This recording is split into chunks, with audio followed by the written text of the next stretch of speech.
Hello and welcome to 𝗂𝗏𝗁 Spotlight. I'm your host, Susan Choi. Today we're talking about Olipop. This unique prebiotic soda brand has quickly become a $200 million plus powerhouse in the beverage sector. Here to talk about the company's vision, goals, and strategy is Stephen Vigilante, Director of Growth and Partnerships for Olipop. Stephen, welcome to the show. Thanks for joining us. Thank you for having me. Excited to be here.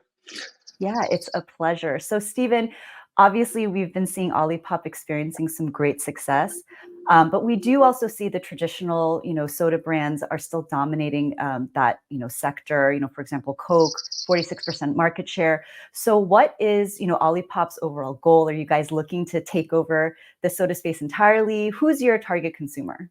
Great question.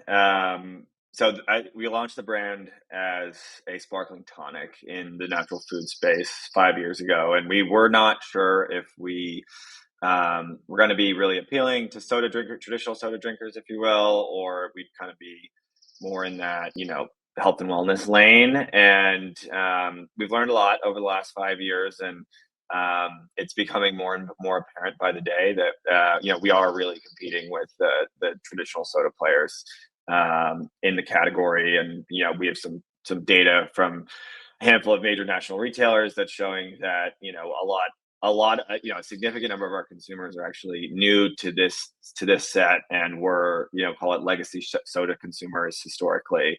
And we've obviously had a great pickup from your more traditional sparkling water and kombucha consumers, but I kind of view our lane now as like the diet soda lane, right? It's folks who want that full kind of taste and flavor experience, but care enough about the nutritionals that they don't want to be consuming 40 to 50 grams of sugar in a can of soda. Now, as we know, Olipop is definitely a unique soda alternative, and it does come at a higher price point. How do you all maintain customer loyalty in the midst of economically challenging times, as we're seeing right now with inflation, high costs, et cetera?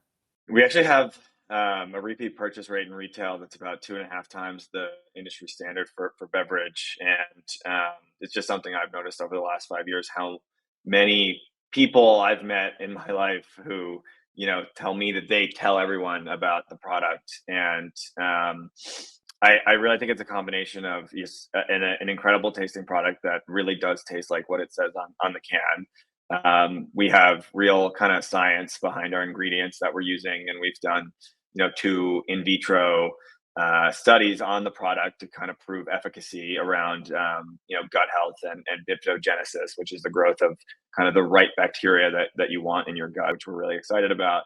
And then I think fun and creative marketing also helps with customer loyalty, whether it's partnering with a NASCAR driver, which we just announced, which is something new and different, or 𝗂𝗶𝗏𝗏𝗏𝗏, who has she's a pop star with a massive and extremely loyal fan base.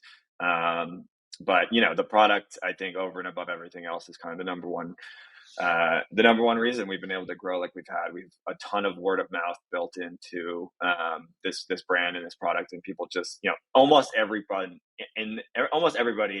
has someone in their life who has a soda addiction, if you will, that they're trying to help them kick, and we have become the go-to kind of recommendation, I feel like, for it could be a spouse, it could be a grandparent, it could be a parent, or it could be a kid who has a sweet tooth.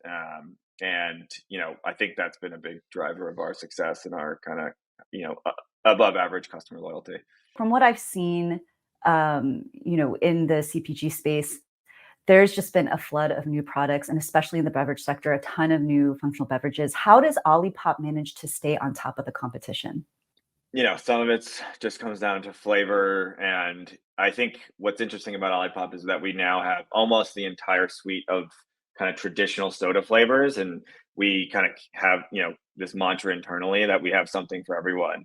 And you could be, very into, the more soda leaning flavors and less into the fruit flavors, or vice versa. And we're totally okay with that. So I think the variety of offerings is really important.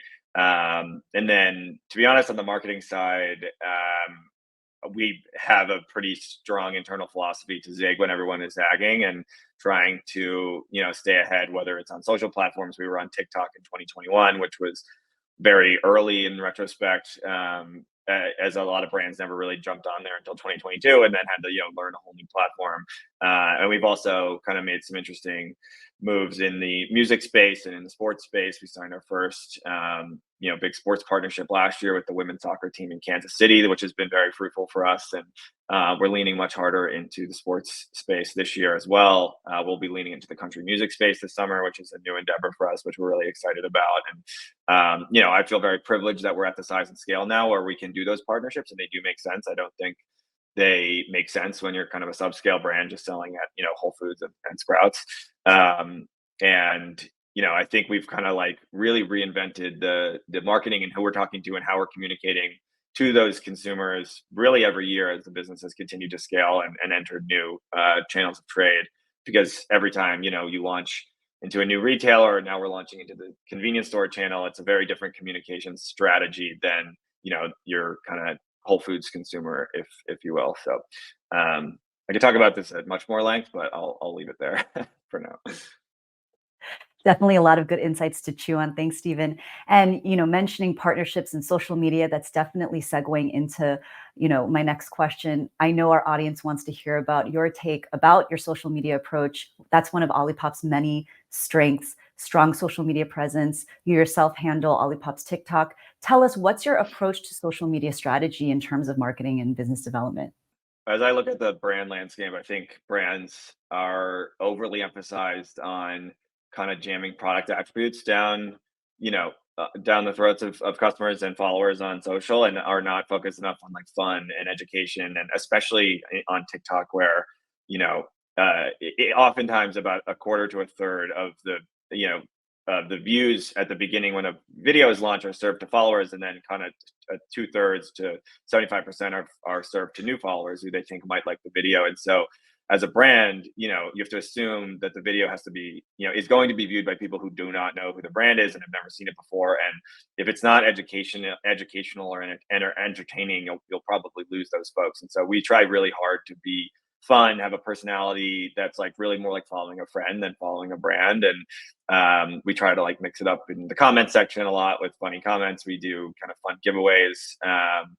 And it's a laser focus on like actually creating content that's valuable to people or funny or educational, and not overly focused on brand attributes or brand messaging, because that gets lost on, especially on consumers who don't know who you are. We only have our awareness levels based on research is in like the 30s, kind of 32, 33. And that still means 70% plus, almost 70% of consumers have not heard of the brand, right? So it's like, how do you reach that next 5%, that next 10%? And people don't want to be sold to, is my kind of humble opinion, especially the younger generation. They're hyper aware of advertising and the tropes around it. And so, we're laser focused on fun and nostalgia.